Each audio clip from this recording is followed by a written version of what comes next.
Canal connects Bath in the west of England to London in the east. A canal boat holiday is a good way to see the English countryside. Beside the canal, you can stop at old country pubs for good cheap food or to enjoy a chat and a drink in the cosy atmosphere.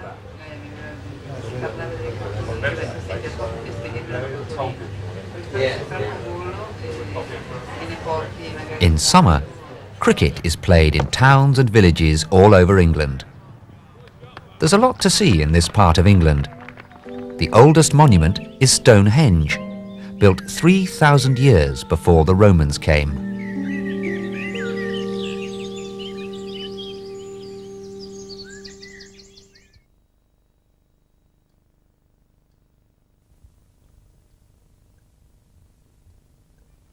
This is Plymouth.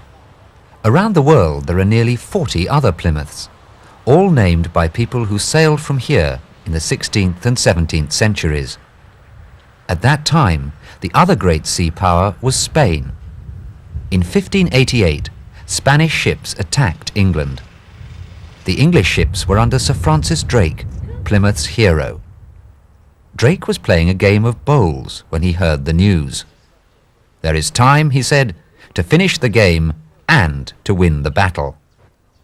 Nowadays, bowls is more popular with elderly people than with sailors. The point of the game is to get your ball close to the white ball.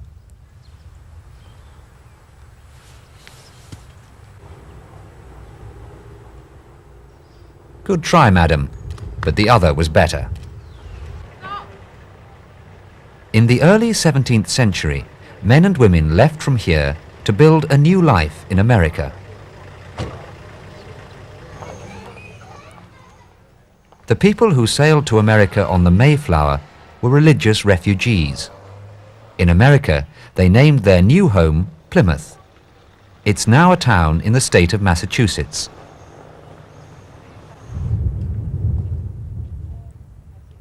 The English Plymouth of today is Devon's largest city.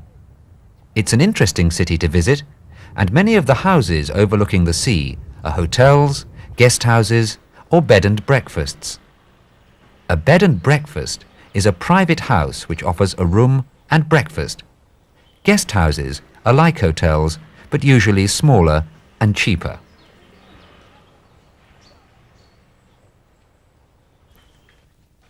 Most British people today have a small breakfast, but on holiday you get the traditional British hot breakfast of bacon and eggs, and sausages and beans too, if you're lucky. The countryside of Devon has narrow country roads with high banks on both sides, which protect you from the wind.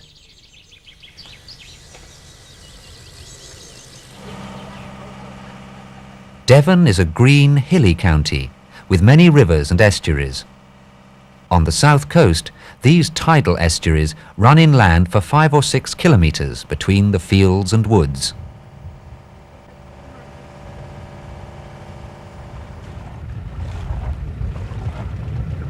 Salcombe is a popular holiday town on the Kingsbridge estuary. Here you can hire a boat and explore. It's one of the most popular places in Britain for sailing.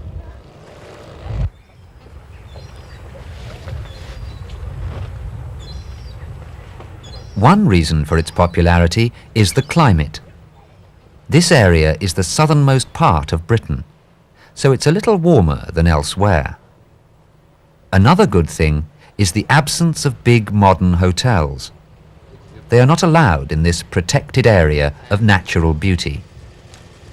Lobsters are plentiful in the estuary.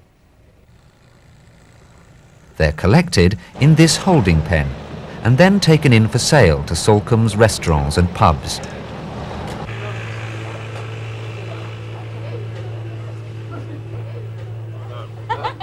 The local drink in Devon is a strong cider called scrumpy.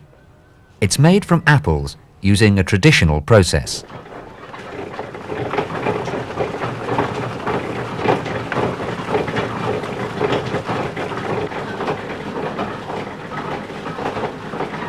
When the apples have been cut up, the pieces are scooped up with a wooden shovel and carried to a press.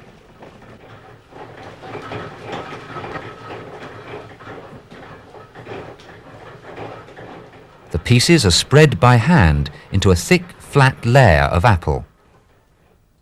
This straw makes it possible to put many layers of apple one above another.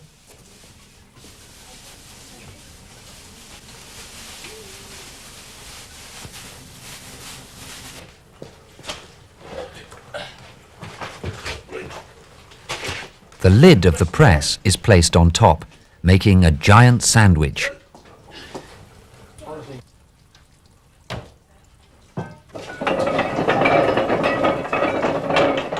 The cogwheels begin to turn, and the juice is squeezed out, quickly at first, but as the press gets tighter, the wheels get harder to turn.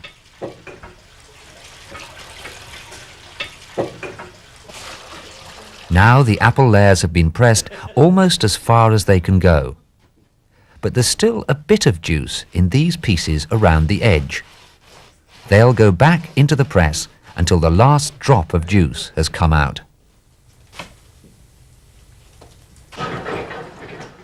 A few months from now, this apple juice will be good scrumpy.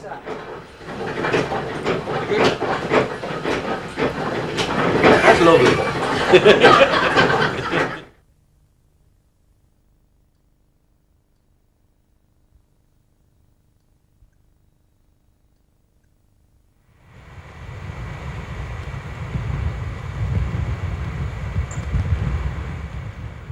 St. Michael's Mount, an island off the south coast of Cornwall.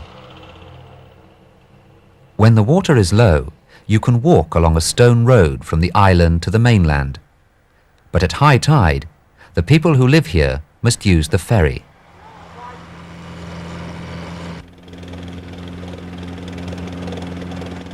The mainland village of Maratsayan is half a kilometre from the island.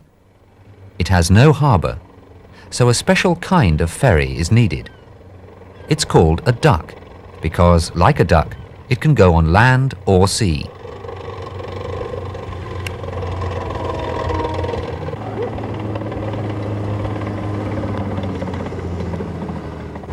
There's no school on the island, so for this boy, the journey to school is an adventure.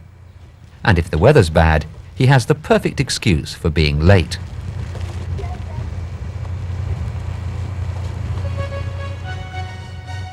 The building at the top of the island belongs to the National Trust, an organisation that looks after historic monuments and protects beautiful countryside. Before that, it was a family home. And before that, it was a monastery. The monks who lived on St. Michael's Mount had come from a French island of the same name, Mont Saint-Michel.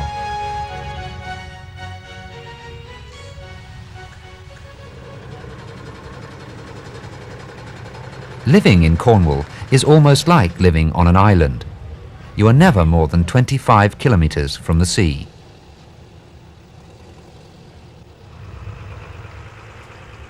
The peninsula of Devon and Cornwall is the only part of southern England that still has an important fishing industry. This is the fish market at Newlyn. 610, 660, 710, 720, 30, 740, 50, 760, 70, 780, 790, 810, 820, 30, 840, 860, 10 at 2. 20 and 10 at 2. Some of the fish sold here will end up on the tables of British homes and restaurants. But there are buyers here from Scandinavia, Germany and France too.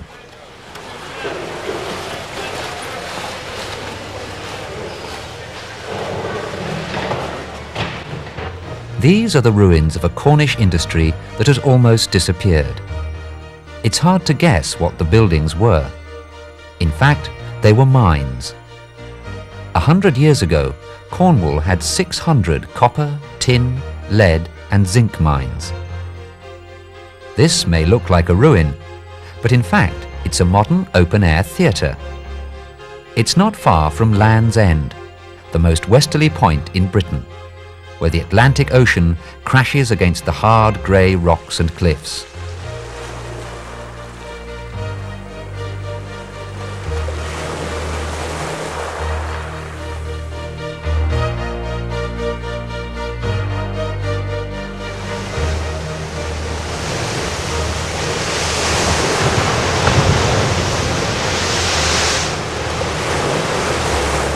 On the northwest coast, we come to St Ives, a small seaside town. Its narrow streets and white stone houses built on the side of a hill are typically Cornish. It's a quiet place for most of the year, but in summer it's crowded with people on holiday. St Ives is also the home of artists and craftsmen. Craftsmen who have lived here include the famous potter Bernard Leach, who died a few years ago. His wife, Janet Leach, still works here. Like her husband, Janet Leach admires Japanese pottery. She uses a Japanese kickwheel and some of the techniques of the Kenzan potters. Leach pottery has become famous because it combines the best qualities of traditional Western and Eastern pottery.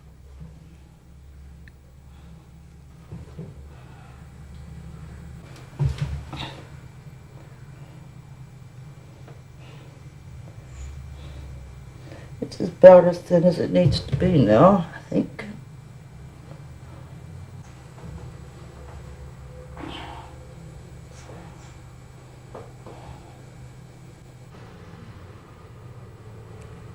The Leach studio is open to visitors who come to see and to buy. It's one of several galleries and exhibitions in St Ives. It's surprising in a little seaside town to find art galleries and exhibitions of a high standard. But it's easy to see why so many artists have decided to live here.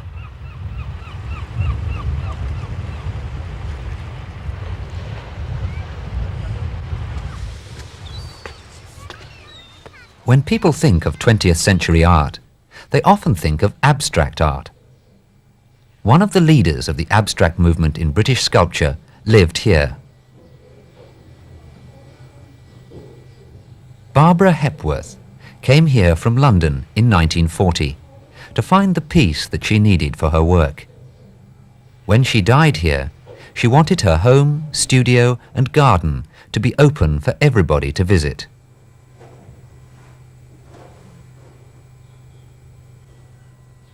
Hepworth described her work as a search for a universal or abstract vision of beauty. Now her sculptures can be seen in cities outside Britain, as well as here in St Ives.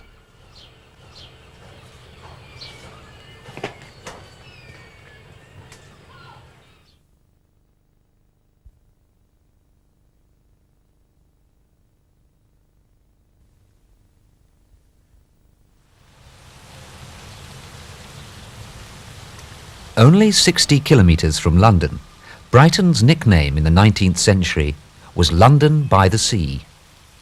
Brighton was, and still is, one of Britain's most popular seaside resorts. Queen Victoria was rather too serious to enjoy Brighton, but an earlier king, George IV, built a palace here.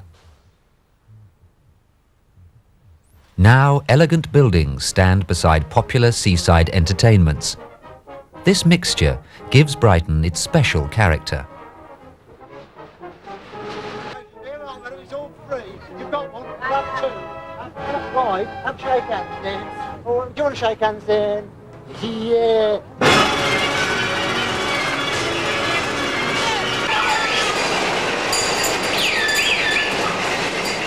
Along the seafront is the promenade, where deck chairs can be hired. Extending out over the sea is the Old Pier, a palace of fun and traditional seaside entertainment since 1901.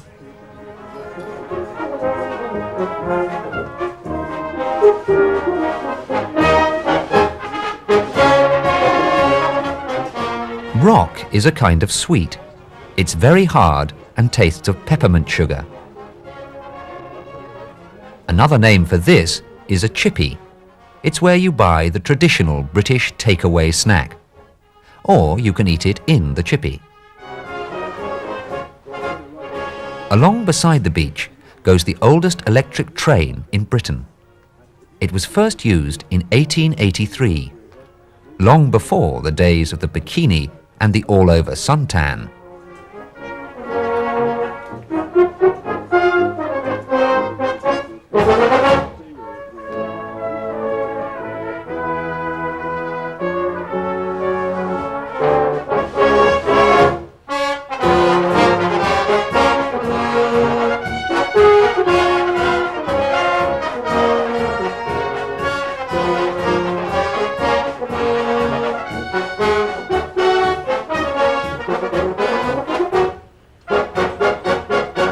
This is King George IV, the man who made Brighton fashionable 200 years ago. The palace that he built here is called the Royal Pavilion. It was a fantasy palace, not a palace for serious business, but for pleasure, built in the style of an Indian palace with tall minarets, oriental decoration, and onion-like domes.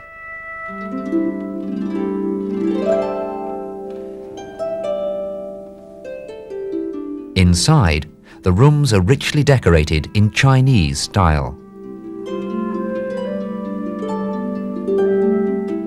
George was called the Prince of Pleasure. He came here to enjoy himself and to escape from the formal life of the court in London.